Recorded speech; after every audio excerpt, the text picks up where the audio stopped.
Hi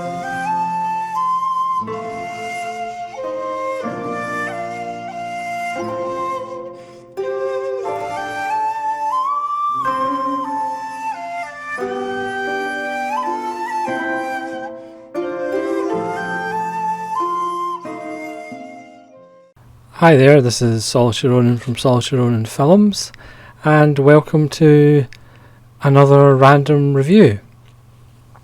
Before I start the random review, it's just to say, as you may or may not know, I've been doing a collaboration channel with Nazarin Prod called Ronan Nazarin Talks, and yesterday we put up the second video, which is parts 3 and 4 of Kieślowski's Decalogue. So I'll leave a link in the description below if you want to check that out and leave comments or even subscribe, because hopefully we'll be putting up more videos in the future. Anyway, back to the random review, and this is Bubble by Steven Soderbergh from 2005, and it doesn't get more random than this film. It's only 73 minutes long. It's about 3 people who work in a doll factory in the Midwest, and how their lives are affected as they come to know each other, and something tragic happens. But the thing that makes it really an interesting little curiosity is the fact that Soderbergh used non-professional actors, and he only uses 1 or 2 cameras. So this is a film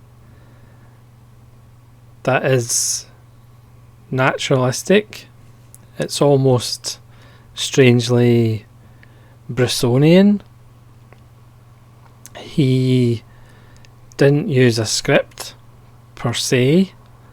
It is written, there is a writing credit, but it's more about, here's a scene and we want you to talk about certain things within that scene, and just left it to the actors.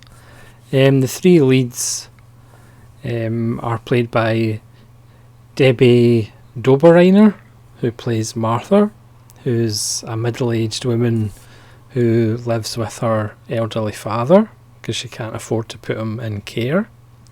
You have Dustin Ashley, plays Kyle, who's a young man in his 20s who lives with his mother, and they work in the doll factory.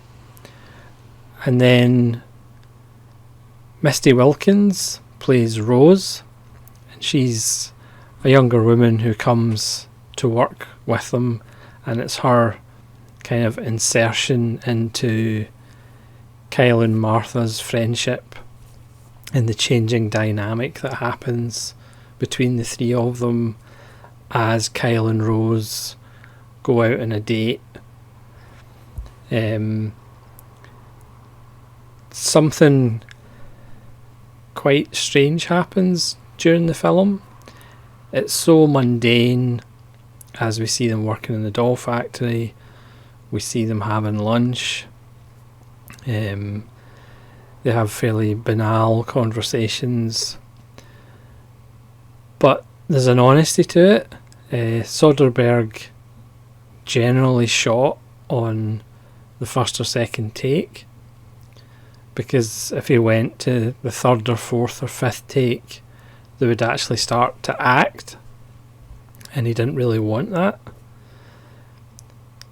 So it's a strange feeling when things happen and emotions come out near the end of the film. The emotions are kind of earned, whereas we're so used to seeing professional actors who can turn emotion on at the flick of a switch, Whereas these people, you kind of identify more with them because they have more genuine reactions to things. It's only 73 minutes long, and I think that's a perfect length because it doesn't outstay its welcome. Because obviously, if you're not patient and you're not kind of hooked in, you could probably get a little bit frustrated just with the style of it or lack of style of it. On this is a Region A Blu-ray, but it's got a commentary with Soderbergh and Mark Romanek, who directed 1 Hour Photo with Robin Williams, I believe. And it's a really good commentary. Soderbergh always has this thing where he'll do, an oceans film, but then he'll do a smaller budget and a more kind of experimental or personal film.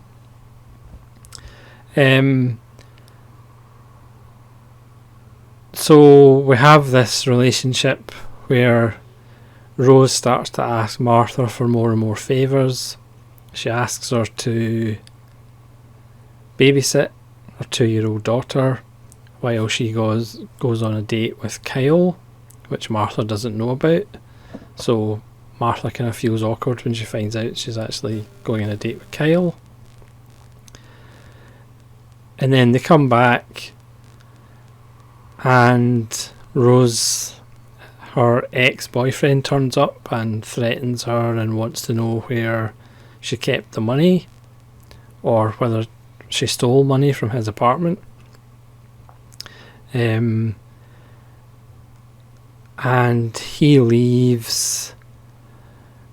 She's a bit snappy with Martha, but then it just fades to black to the following day, and Rose has been killed. And we don't know who did it. And we follow the police detective who interviews Martha and Kyle and the ex-boyfriend. And that's as much as I'm going to say. How the film resolves itself is really quite interesting. It almost goes into a little bit of David Lynch territory.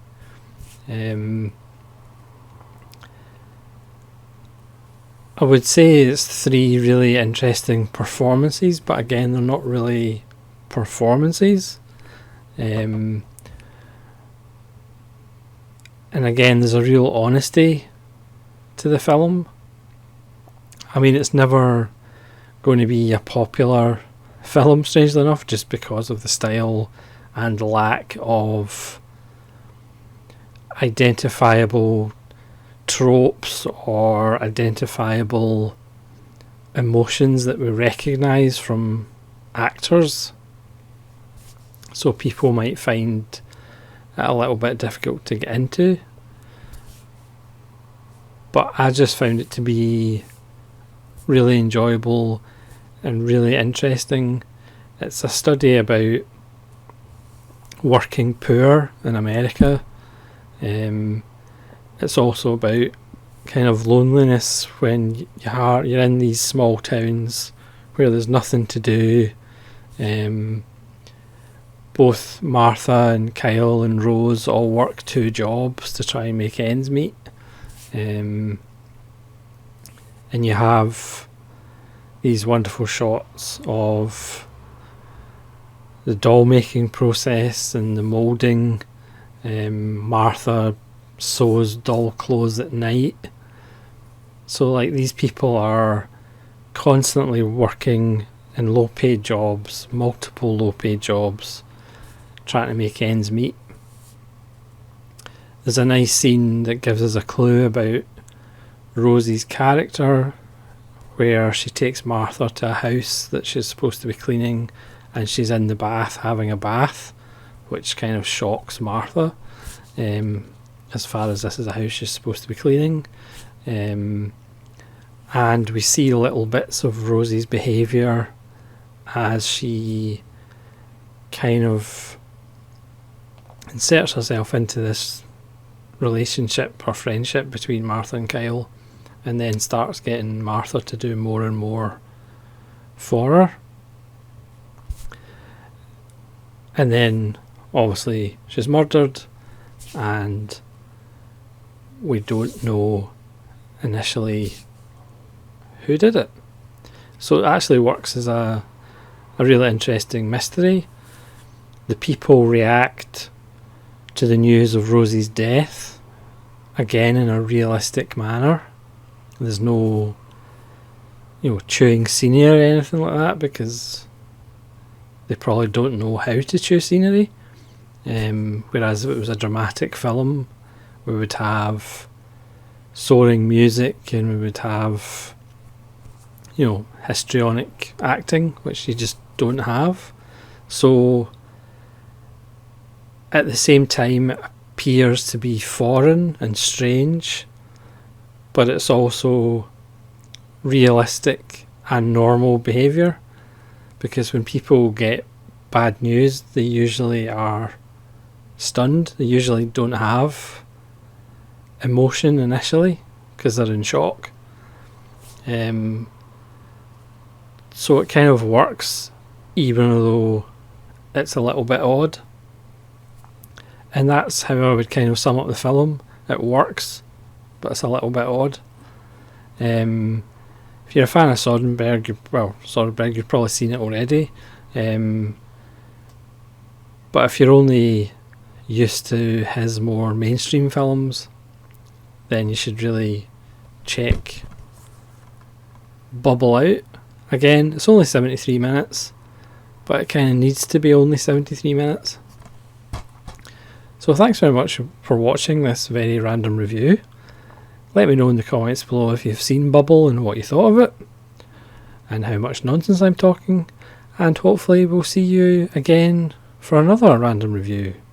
And again, if you want to check out Ronan Nazarin Talks for a bit more on Kieślowski's magnificent Decalogue, I'll leave that link in the description below. So this is Solitary Ronan saying, have a very good evening.